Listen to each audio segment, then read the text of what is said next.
Disclaimer: this story is for entertainment purposes only. All characters and events are fictional, and any resemblance to real people or situations is purely coincidental. Viewer discretion is advised. It all started with a random message. I never thought that one simple "hey" could spiral into something so complicated, confusing, and honestly, kind of wild.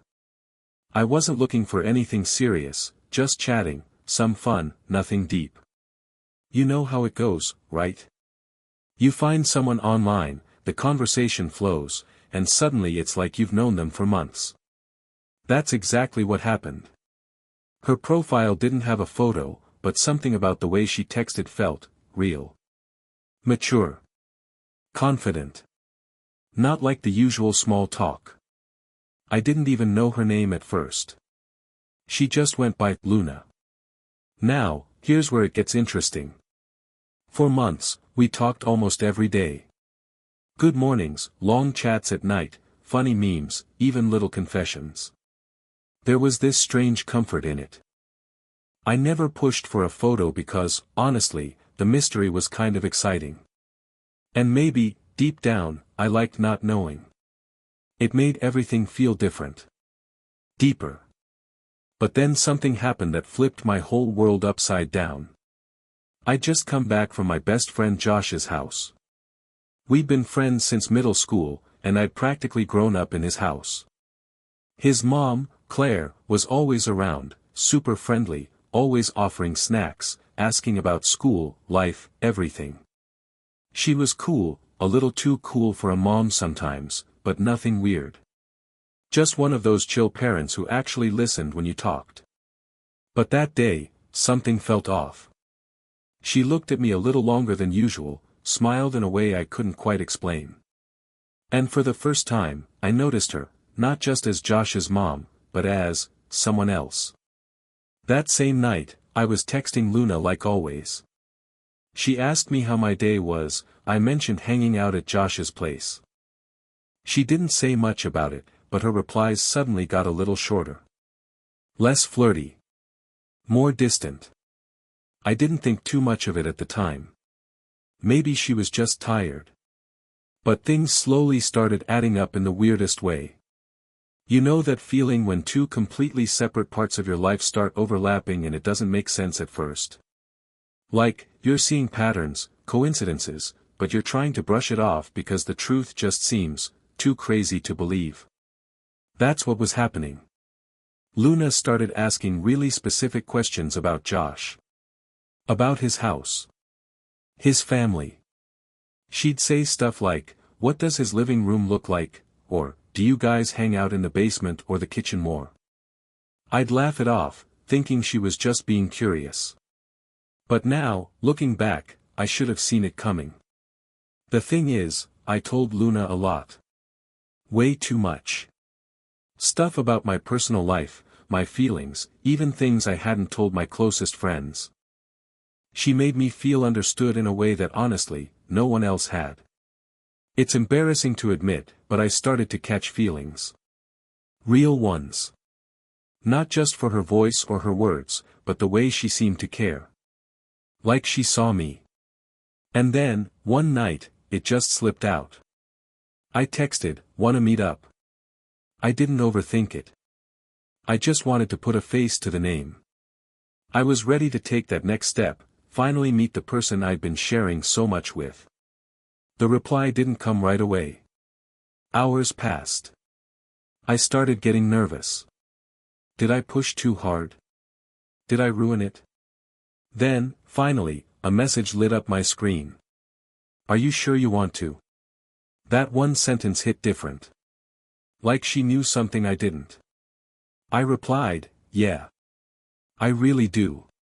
She went quiet again. But not for long. The next message she sent me changed everything. "Okay. Come over tomorrow. You know the address." I froze. I didn't know what to think. "What do you mean I know the address?" I read the message over and over, trying to make sense of it. My heart was pounding. Was this some kind of joke? Did I miss something? Before I could even respond, another text came through. Don't tell anyone. Especially Josh. That's when it hit me. My stomach dropped. My hands were shaking. I sat there, staring at the screen, thinking of every conversation, every hint, every detail that didn't make sense before, and now suddenly made way too much sense. I didn't want to believe it. I couldn't. But deep down, I knew. Luna wasn't just some random woman I met online. She was someone I knew. Someone I saw almost every week. Someone who'd been in my life way before the first message was ever sent. And now she wanted to meet up, face to face. I didn't sleep that night. I couldn't. My mind was racing with questions. Was this real? Was it a test? Did she know it was me the whole time? Was this some kind of game? Or worse, was I the one who had no idea what I was getting into? The next day, I stood outside the front door of the house I'd been to 100 times before, my heart about to explode. I wasn't there to hang out with Josh. I wasn't there for video games or pizza or movie night. I was there for Luna. And I was about to find out the truth. But nothing, could have prepared me for what happened when that door opened. The door creaked open slowly. My heart felt like it was thudding in my ears. I expected Josh to answer, maybe even his little sister, but it wasn't either of them. It was her. Claire. Josh's mom.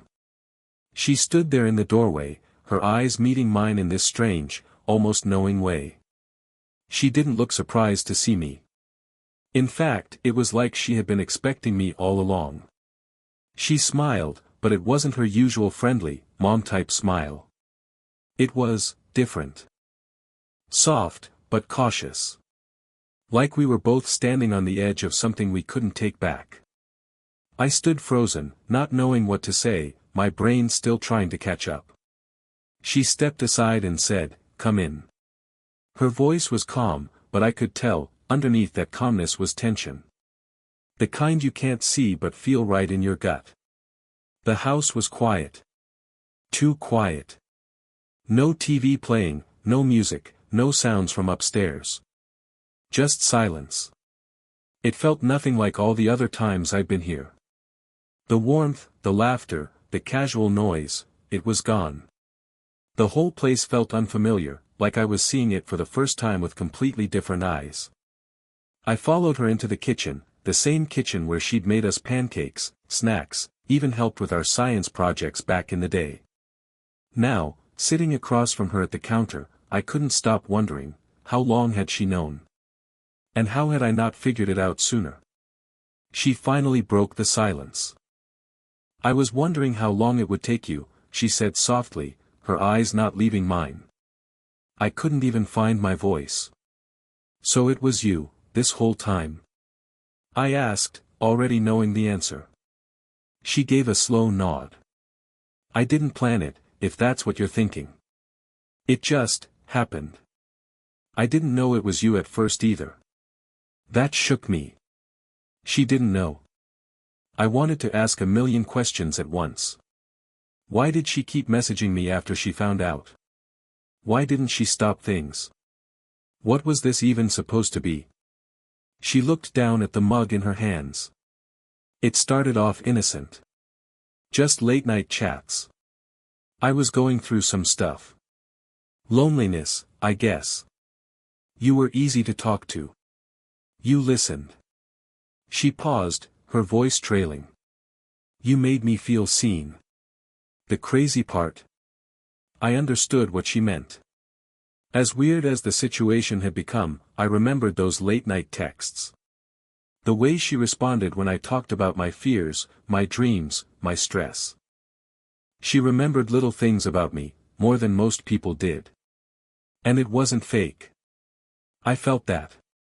But now, everything had a new meaning. Everything was more complicated.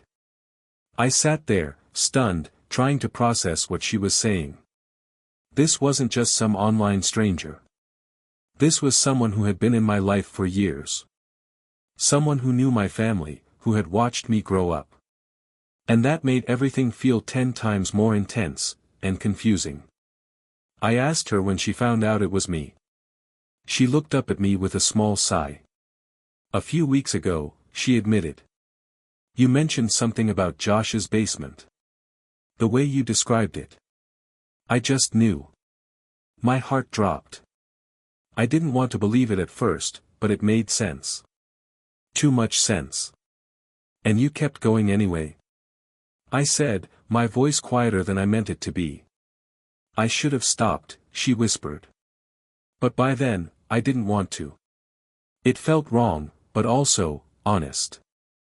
Like I could finally be myself, without the mom label, without the expectations. Just, me. I didn't know what to feel. One part of me was angry. Another part was scared. But the worst part? There was still a part of me that didn't want to walk away. That was the most confusing thing of all.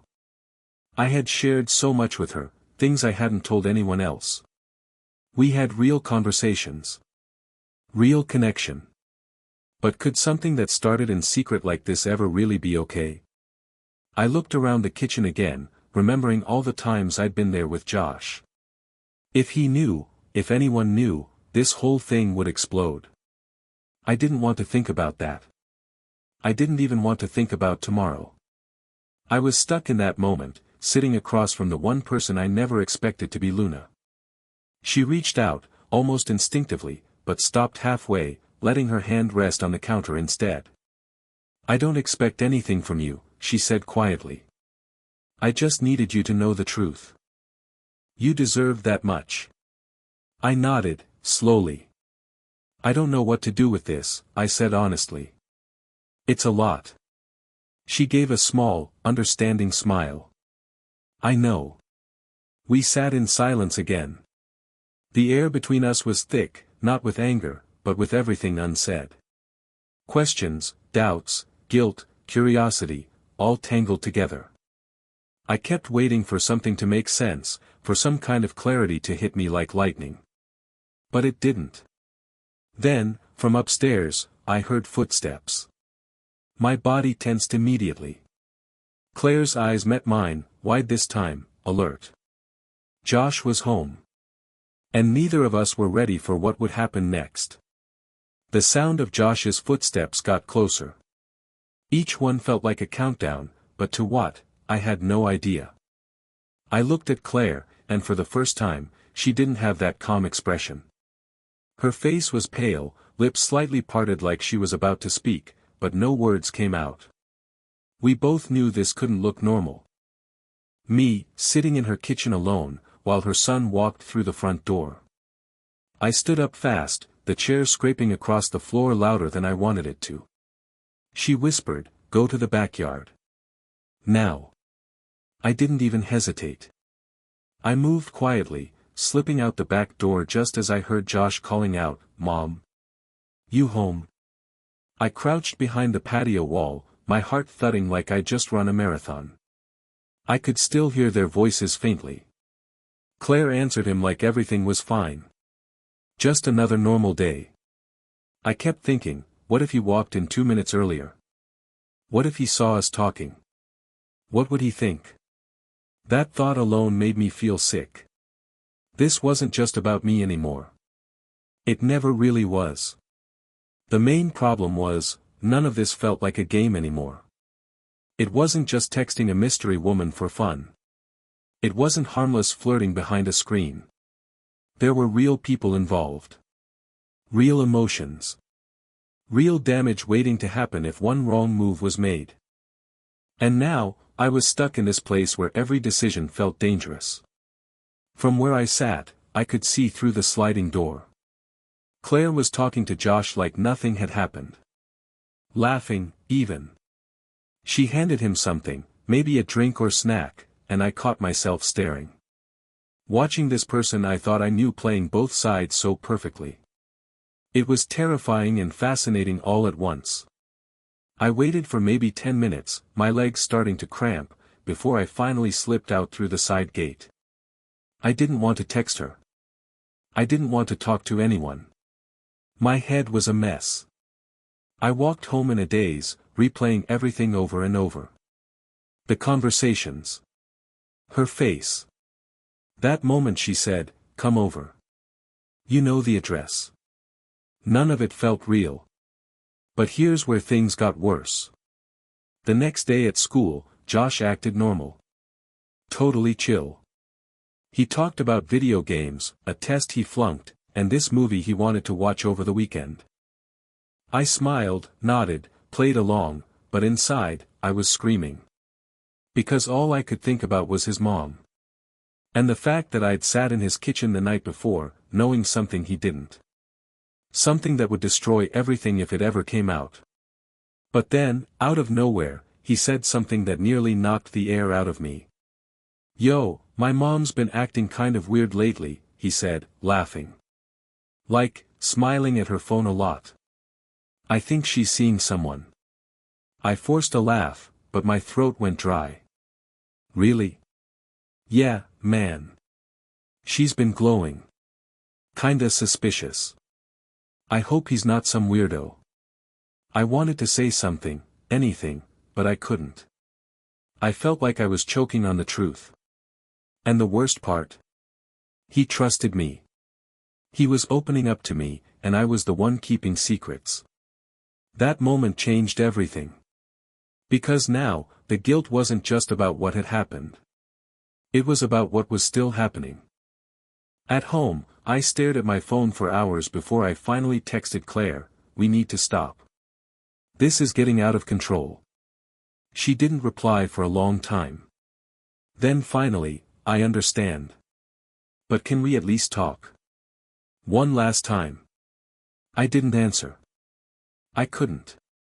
Because deep down, I wasn't sure what I wanted anymore. Part of me needed closure. The other part didn't trust myself to be alone with her again. But the story wasn't over, not even close. That message just made one thing clear: this wasn't something that could be shut off like a switch. The real tension wasn't just between me and her, it was between who I was before all this started, and who I was becoming now. And I knew, the longer I kept this secret, the closer I was to crossing a line I couldn't come back from. A few days passed. I tried to go back to normal, school, hanging out with friends, texting in group chats, but nothing really felt normal anymore. Every time I saw Josh, the weight of the secret between us got heavier. I avoided his house. I avoided Claire. But that silence didn't fix anything. It just made everything feel more unstable, like I was standing on cracked glass, waiting for it to break under me. One night, I got a message from her again. No name, just, "We never got to talk." I stared at it for a long time. I knew responding would drag me back into something I just barely started pulling away from. But the truth was, I never really left. She was still in my head. Not just as Josh's mom, but as the person behind all those late-night conversations. The one who listened. The one who saw parts of me no one else ever had. So I replied, "Okay. Tomorrow. After school." The next day felt like walking through a dream, or maybe a trap. I told myself I was just going to end things, get closure, say what needed to be said. But deep down, I knew there was more. Curiosity, guilt, confusion, all of it tangled together. I didn't know if I was going there for answers, or to feel something I wasn't supposed to feel again. When I got to the house, it was quiet. Josh wasn't home. Claire opened the door slowly, like she wasn't sure I'd really show up. For a second, we just stood there. No words. No forced smiles. Just that electric silence. She stepped back and let me in. We sat down in the living room, same place I used to play video games with Josh, and everything suddenly felt too real. "I've been thinking about this a lot," I said, trying to keep my voice steady. "And I know none of this should have happened. We crossed lines." She nodded, looking down at her hands. "I know. But I don't regret getting to know you. I only regret how complicated it became." There was a pause. And then, from upstairs, we heard something. A door creaking. Footsteps. Someone was home. Claire's eyes widened. I jumped to my feet. Josh wasn't supposed to be here yet, she whispered. We both froze. He was coming down the stairs. And there was no way out. The footsteps grew louder, steady and close. Claire and I looked at each other, frozen. There was no time to run, no chance to hide without making it worse. I heard Josh's voice before I saw him. Mom. You home? He called out, casual. I stepped back instinctively, moving behind the wall between the living room and the hallway. Claire stood up quickly and walked toward the stairs. Yeah, I'm here, she called back, trying to sound normal. But before she could say anything else, Josh appeared at the bottom of the stairs, then stopped, mid-step. His eyes landed on me, just barely visible past the wall. Confused at first, then narrowing with something sharper. His voice dropped. What's he doing here? I opened my mouth, but nothing came out. Claire stepped in, trying to keep things calm. He just stopped by for a minute, she said quickly. I asked him to. Josh looked between the two of us, eyebrows furrowing. For what? Why would you ask him to come here when I wasn't even home? The silence after that was unbearable. And then, just when I thought things couldn't get worse, Josh's phone buzzed. He looked down, confused. What the? He muttered. He held the screen up, showing us a message he'd just received from an unknown number. But I recognized the profile photo instantly. It was Luna's account. Josh stared at it. Why is this account texting me now? Claire's face went pale. That was the moment everything flipped. Not only did he catch me in his house without a reason, now the secret account we both kept hidden had somehow reached him too. He looked back at me, and this time, it wasn't confusion in his eyes. It was suspicion. And something told me, he was about to start connecting dots I never wanted him to see. Josh stared at the phone screen, then back at me. Why is Luna texting me? He asked again, voice sharper now, like he already knew something was off. I didn't answer. I couldn't. Claire stepped forward, trying to speak, but Josh raised his hand. Don't. Just, don't lie to me. The air in the room tightened. The three of us stood there, frozen in a silence that felt like it could snap any second. Josh's eyes didn't leave mine. You've been talking to her, haven't you? He asked, voice low. This Luna person. That's why you're acting weird. I swallowed hard. Josh, I need to tell you something. He shook his head. Don't even bother. I figured it out the second I saw the texts. I checked the chat history. You've been messaging her for months. I felt my chest cave in. The truth was out. But before I could explain anything else, he added, what I didn't expect, was to find out who she actually was. He turned to Claire, jaw clenched. I logged into Mom's laptop last week by accident. Her messages were open. Claire gasped, stepping back. Josh looked between us. You lied to me. Both of you. You weren't just messaging some random woman online. You were messaging my mom. My legs felt weak. But then came the twist. Josh's expression changed. Not rage, but something colder. I've known for days, he said. And I made sure Luna messaged me this time. I wanted to see if either of you would tell me. He turned to leave, pausing at the door. You had your chance. Now everyone's gonna know the truth. And with that, he was gone. Leaving behind silence, and a storm waiting to hit. After Josh stormed out, the room went completely still. Claire sank into the couch, her face pale and shaken. I didn't know what to say. Part of me wanted to chase after him, explain everything, beg him to understand, But how do you explain something that never should have happened in the first place? The next few days were a blur. Josh didn't come to school. He didn't answer my texts. Rumors started spreading fast. People whispered in the hallways. Some thought I was making it up. Others believed every word. Either way, it didn't matter, because Josh and I were done. Years of friendship, gone in one moment. Claire sent me one last message. She said she was sorry. That she never meant to hurt anyone. That she was leaving town for a while, to give Josh space and figure things out. I never replied. I didn't know how. Looking back, I wish I could say it all ended cleanly. That we talked it out. That forgiveness came easy. But real life isn't like that. Some mistakes don't fade. Some lines, once crossed, stay that way. But I learned something from all of it. Secrets always catch up to you. The truth always finds a way out. And the people you hurt the most are usually the ones who trusted you the most. So yeah, my best friend's mom was the woman I'd been messaging for months. I sent, "Wanna meet up?" And in the end, it changed everything. Forever.